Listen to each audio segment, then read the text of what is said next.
हर हर महादेव भक्तों, उम्मीद करते हैं आप सब अच्छे होंगे। आज हम आप सभी के लिए लेकर आए हैं बेलपत्र का शिवजी की पूजा में क्या महत्व है, भोलेनाथ को बेलपत्र क्यों चढ़ाना चाहिए, बेलपत्र चढ़ाने से क्या होता है और अन्य संपूर्ण जानकारी। तो आइए जानते हैं कैसे शुरू हुई थी बेलपत्र की अनोखी परंपरा। कथा मिलती है कि समुद्र मंथन के दौरान भगवान शिव ने जब विष पान किया था तो उनके गले में जलन हो रही थी।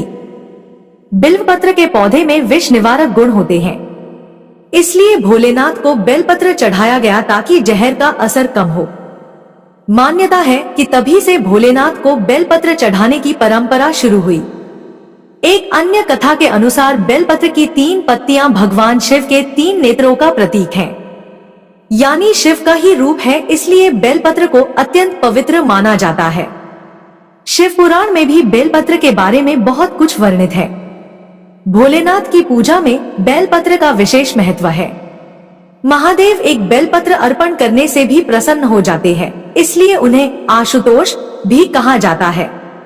बेलपत्र में एक साथ 3 पत्तियां जुड़ी रहती हैं। इसे ब्रह्मा, विष्णु और महेश का प्रतीक माना जाता है। वैसे तो बेलपत्र की महिमा का वर्णन कई पुराणों में मिलता है, लेकिन शिव पुराण में इसकी महिमा विस्तार से बताई गई है। शिव पुराण में कहा गया है कि बेलपत्र भगवान शिव का प्रतीक है। भगवान स्वयं इसकी महिमा स्वीकारते हैं। मान्यता है कि जो भी बेल वृक्ष की जड़ के पास शिवलिंग रखकर भोले की पूजा करते हैं, वे हमेशा सुखी रहते हैं। उनके परिवार पर कभी कोई कष्ट नहीं आता। शिव पुराण के अलावा बेल वृक्ष की उत्पत्ति के संबंध में स्कंद पुराण में भी वर्णन मिलता है। कथा मिलती है कि एक बार देवी पार्वती ने अपनी ललाट से पसीना पोंछकर फेंका, जिसकी कुछ बूंदें मंदार पर्वत पर गिरी। मान्यता है उन्हीं बूंदों से ही बेल वृक्ष उत्पन्न हुआ। इस वृक्ष की जड़ों में गिरिजा, तने में महेश्वरी, शाखाओं में दक्षयायनी, पत्तियों में पार्वती, फूलों में गौरी और फलों में कात्यायनी वास करती हैं। कहा जाता है कि बेल वृक्ष के कांटों में भी कई शक्तियां समाहित हैं। मान्यता यह भी है कि इसमें देवी महालक्ष्मी का भी वास है, जो श्रद्धालु शिव पार्वती की पूजा में बेलपत्र अर्पित करते हैं, उन्हें भोलेनाथ और माता पार्वती दोनों का आशीर्वाद मिलता है। भोलेनाथ को बेलपत्र अर्पित करते समय पौराणिक मंत्र त्रिदलम त्रिगुणाकारम त्रिनेत्रम च त्रिधायुतम त्रिजन पाप संहारम बिल्वपत्रम शिवार्पणम का उच्चारण करें। इस मंत्र का अर्थ होता है कि 3 गुण, 3 नेत्र, त्रिशूल धारण करने वाले और 3 जन्मों के पाप को संहार करने वाले हे शिवजी, आपको त्रिदल बिल्वपत्र अर्पित करता हूँ। रुद्राष्टाध्यायी के इस मंत्र को बोलकर बेलपत्र चढ़ाने का विशेष महत्व एवं फल है।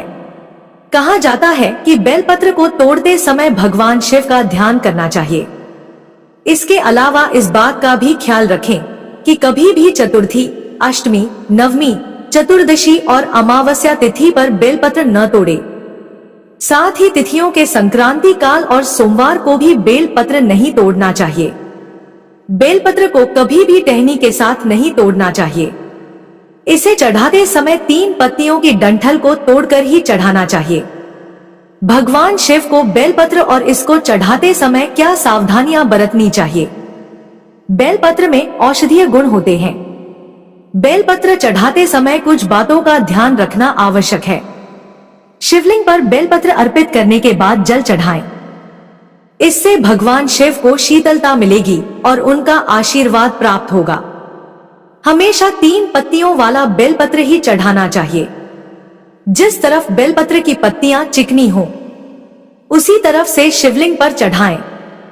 इस बात का ध्यान रखें कि कटे हुए बेलपत्र कभी भी भगवान शिव पर नहीं चढ़ाने चाहिए। बेलपत्र चढ़ाने से पहले साफ पानी से धो लें। इसके बाद गंगाजल से धोकर साफ कर भगवान शिव को अर्पित करें। बेलपत्र चढ़ाने के बाद जल चढ़ाते हुए ओम नमः शिवाय मंत्र का जाप करें। ऐसा करने से जीवन के सभी संकट दूर होते हैं। बेलपत्र औषधीय गुणों से भरपूर होता है। इसका उपयोग भगवान शिव की पूजा से लेकर दवाइयां बनाने तक में किया जाता है। इसका प्रयोग करके कई तरह की बीमारियां दूर की जा सकती हैं। हर हर महादेव भक्तों, आप सभी को यह जानकारी कैसी लगी कमेंट में जरूर बताएं। और वीडियो पसंद आई हो तो वीडियो को लाइक कीजिए। ऐसी और भक्ति पूर्ण जानकारी पाने के लिए हमारे चैनल को सब्सक्राइब करना ना भूले। धन्यवाद।